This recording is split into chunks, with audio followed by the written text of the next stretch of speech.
9 सितंबर 2016 दिल्ली के तत्कालीन जल एवं पर्यटन मंत्री कपिल मिश्रा विधानसभा में भाषण देते हैं। कहते हैं कि एक मुख्यमंत्री अपने से आधी उम्र की लड़की के पीछे पड़ जाता है। और पीछे कैसे पड़ता है? पूरी की पूरी पुलिस उस लड़की के पीछे लगा देता है, एजेंसीज उस लड़की के पीछे लगा देता है, और तो और एटीएस के अधिकारियों को उसके पीछे लगा देता है। उससे बात करने के लिए अलग नंबर रखता है।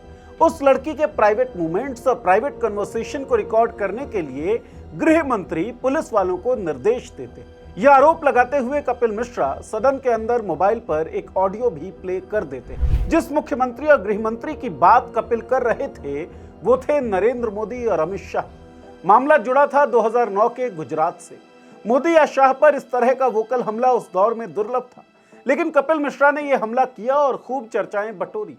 इससे पहले भी कपिल मिश्रा मोदी को अप्रत्यक्ष रूप से साइकोपैथ कह चुके थे।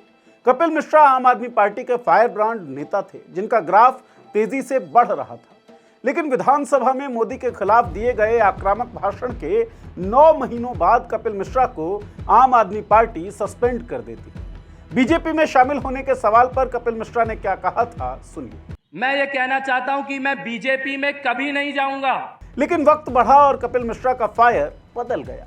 कपिल मिश्रा ने बीजेपी का दामन थाम लिया और उसके बाद नए कपिल दुनिया के सामने आए, कम्युनल बयान देने लगे और फिर सीएए के खिलाफ चल रहे प्रोटेस्ट के दौरान एक वीडियो के साथ वायरल हुए। ट्रंप के जाने तक आप जाफराबाद और चांदबाग खाली करवा लीजिए, ऐसी आपसे विनती कर रहे हैं। उसके बाद हमें रोड पे आना पड़ेगा। कपिल मिश्रा का ये वीडियो कानून व्यवस्था के लिए दुर्भाग्यपूर्ण था। उसी मामले में सुनवाई करते हुए जुडिशियल मजिस्ट्रेट ने कहा कि या तो इन्वेस्टिगेटिंग ऑफिसर कपिल मिश्रा के खिलाफ जांच करने में नाकाम रहे, या फिर उन्होंने कपिल मिश्रा के खिलाफ आरोपों को छिपाने की कोशिश की। यही कपिल मिश्रा अब दिल्ली के कानून मंत्री बन गए हैं। जन भावनाओं को उकसाने, सांप्रदायिक नफरत फैलाने के आरोपों को झेल रहे कपिल मिश्रा के कानून मंत्री बनने के क्या मायने हैं? कपिल मिश्रा का पूरा सफर कैसा रहा है?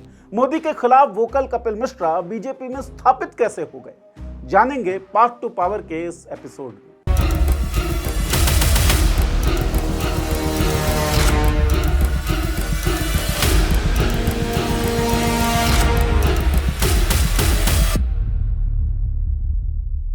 नमस्कार, मैं हूं नीरज और आप देख रहे हैं मॉलिटिक्स। कपिल मिश्रा का जन्म 13 नवंबर 1980 को हुआ। पढ़ाई लिखाई दिल्ली में हुई। परिवार राजनीति में सक्रिय था।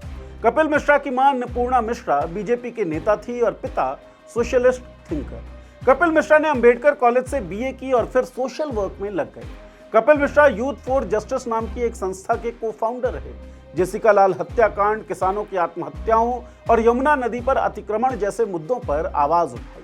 एक सिटीजन जर्नलिस्ट के तौर पर CNN, IBN के लिए यमुना नदी पर अतिक्रमण और खेल स्थलों पर श्रम कानूनों के उल्लंघन पर रिपोर्ट तैयार की। इन सबके अलावा कॉमनवेल्थ गेम्स से जुड़े भ्रष्टाचार के मामलों के मुखर विरोधी भी रहे। उन्होंने एक पैम्फलेट लिखा था, इट्स कॉमन वर्सेस वेल्थ। उनका कहना था कि कॉमनवेल्थ गेम्स के नाम पर अधिकारी एंटी पीपल डेवलपमेंट अप्रोच को अपना रहे हैं और इसके खिलाफ कपिल आवाज उठाते रहे। Kapil Mishra human rights organisation Amnesty International और ग्रीन पीस के लिए भी काम कर चुके हैं। 2010 में इंडिया अगेंस्ट करप्शन आंदोलन शुरू होता है। कपिल मिश्रा इस आंदोलन से जुड़ते हैं और इसी दौरान अरविंद केजरीवाल के भी नजदीक आ जाते हैं। फिर 2012 में बनती है आम आदमी पार्टी और कपिल मिश्रा इस पार्टी के भी शुरुआती मेंबर बन जाते हैं।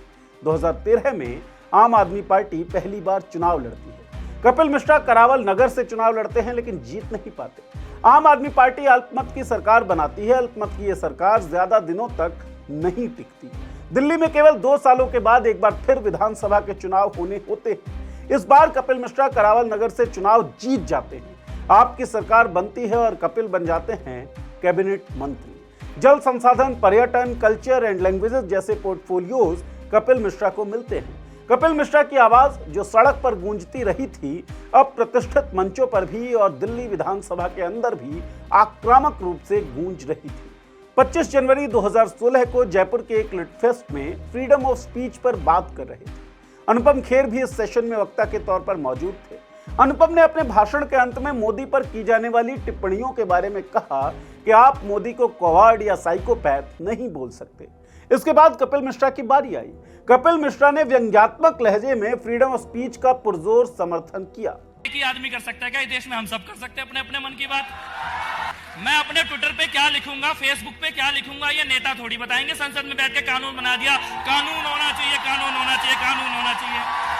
ये भारत का देश, इसकी धर्म और संस्कृति के ठेकेदार जो बने हुए हैं ना, उनको कुछ नहीं पता हमारे धर्म के बारे में। काकर पाथर जोड़ के मस्जिद लई बनाए, ताचड़ी मुल्ला बांग दे क्या बहरा हुआ खुदाए। उसके बाद भी कोई उन्हें ये नहीं कहता, कबीर को कोई ये नहीं कहता पाकिस्तान चले जाओ तुम नक्सलवादी हो, जंगली हो, पाकिस्तानी हो।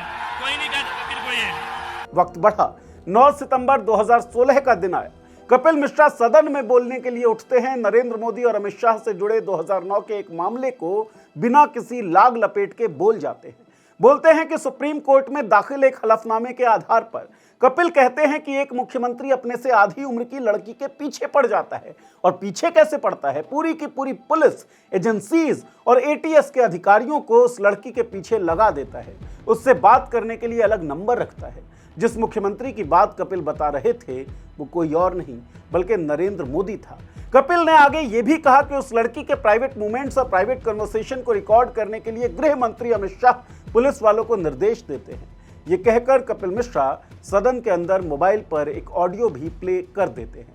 मोदी के पीक पर होते हुए मोदी के ऊपर इस तरह का हमला दुर्लभ था, लेकिन कपिल मिश्रा ने ऐसा किया। खूब चर्चाएं मिली, लेकिन 9 महीनों बाद कपिल मिश्रा को आम आदमी पार्टी की सरकार ने मंत्री पद से बर्खास्त किया। कपिल मिश्रा ने अरविंद केजरीवाल पर भ्रष्टाचार के आरोप लगाए। ये भी कहा कि टैंकर घोटाले की रिपोर्ट पर एक्शन लेने में अरविंद केजरीवाल ने जानबूझकर देरी की। उन्होंने कहा कि उन्होंने अरविंद केजरीवाल को सत्येंद्र जैन के हाथों 2 करोड़ रुपयों का अवैध पेमेंट लेते हुए देखा है। यह अरविंद केजरीवाल पर फाइनेंशियल करप्शन का पहला ठोस आरोप था।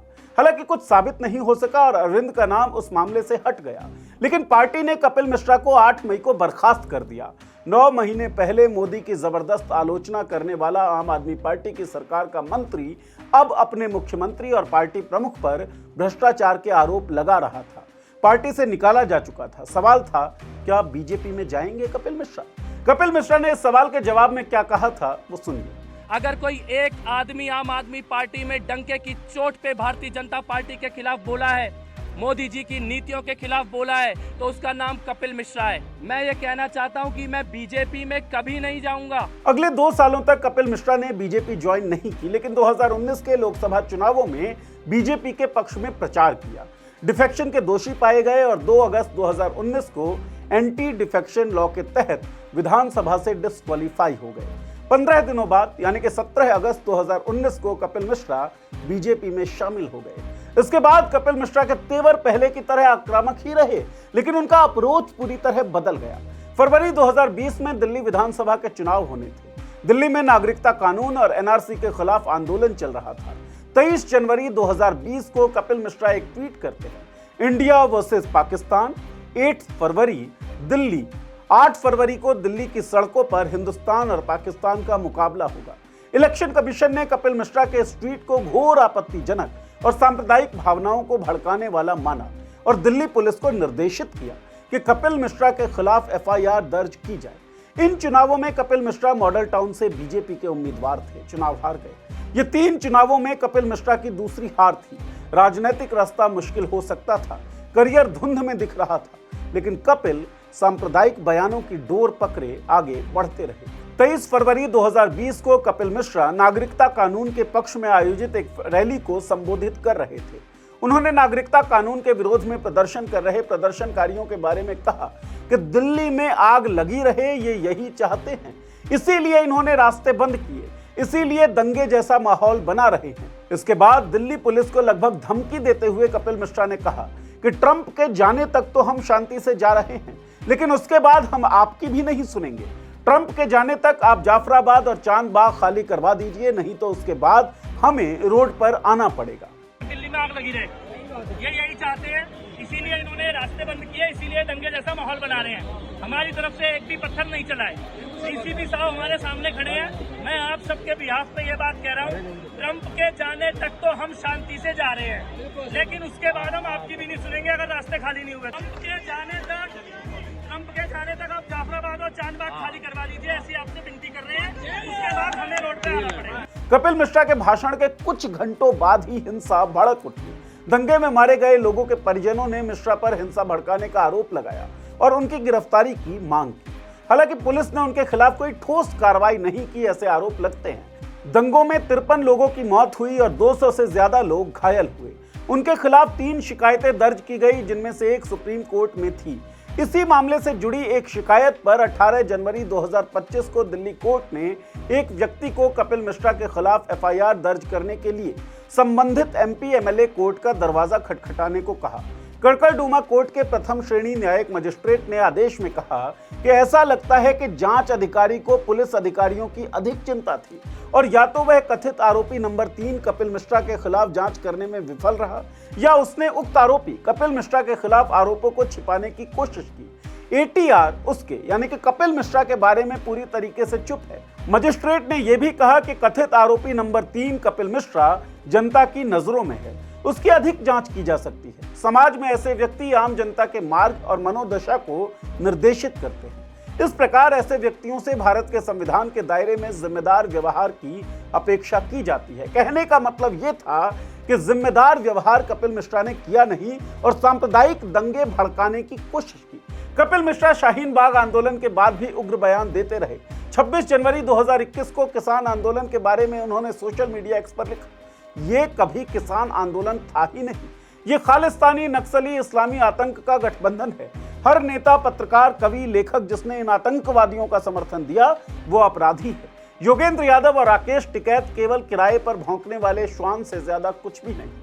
LGBTQ समुदाय पर टिप्पणी करते हुए कपिल मिश्रा ने कहा कि ये सब पश्चिमी सभ्यता का असर है। बांग्लादेश के राजनीतिक हालात और अल्पसंख्यकों पर वहां हो रहे हमलों के दौरान कपिल मिश्रा ने ट्वीट किया, अगर आप हिंदू हैं लेकिन आपका सेक्युलरिज्म आपको गाजा और सीरिया पर बोलने और बांग्लादेश पर चुप रहने को मजबूर करता है तो आप हिंदू नहीं, 2 कौड़ी के नमक हराम हैं, जिहादियों के गुलाम हैं और आपका जीवन गटर के कीड़े से भी ज्यादा निरर्थक है।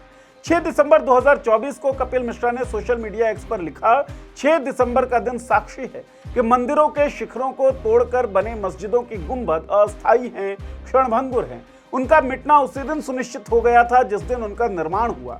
ऐसी प्रत्येक पवित्र सनातनी भूमि पर पुनः भव्य शिखरों पर भगवा लहराएगा, ये अटल सत्य है।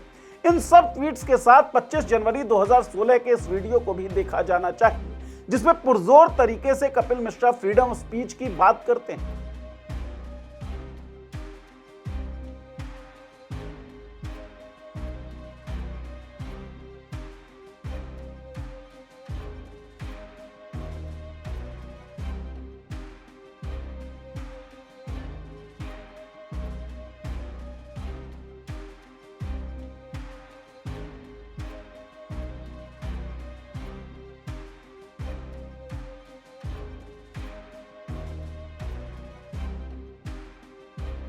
फ्रीडम ऑफ स्पीच की बात करते हुए इनडायरेक्टली ही कपिल मिश्रा नरेंद्र मोदी को कोवार्ड भी कहते हैं और साइकोपैथ भी। इन ट्वीट्स और वीडियोस को देखते हुए कहा जा सकता है कि कपिल मिश्रा, जिनकी शुरुआत एक progressive change seeking social worker के रूप में हुई थी, अब कंजर्वेटिव हो चले हैं। मुमकिन है पार्टी लाइन फॉलो करते हुए कपिल मिश्रा ऐसे बयान देते हों और इसी कारण पदोन्नत भी होते रहे। लेकिन दिल्ली का कानून मंत्री बनने के बाद उनके ऊपर सबसे बड़ी जिम्मेदारी होगी संविधान सम्मत समानतापूर्ण कानून व्यवस्था का संचालन। उनके ऊपर जिम्मेदारी होगी कि जैसे उन्होंने ट्वीट्स किए या जैसा व्यवहार उनका दिखा है विगत कुछ वर्षों में, उस व्यवहार को छोड़कर और उन ट्वीट से परे जाकर सभी को समान मानते हुए संविधान सम्मत निर्णय वो ले सकें और संविधान सम्मत कानून व्यवस्था का संचालन वो कर सकें।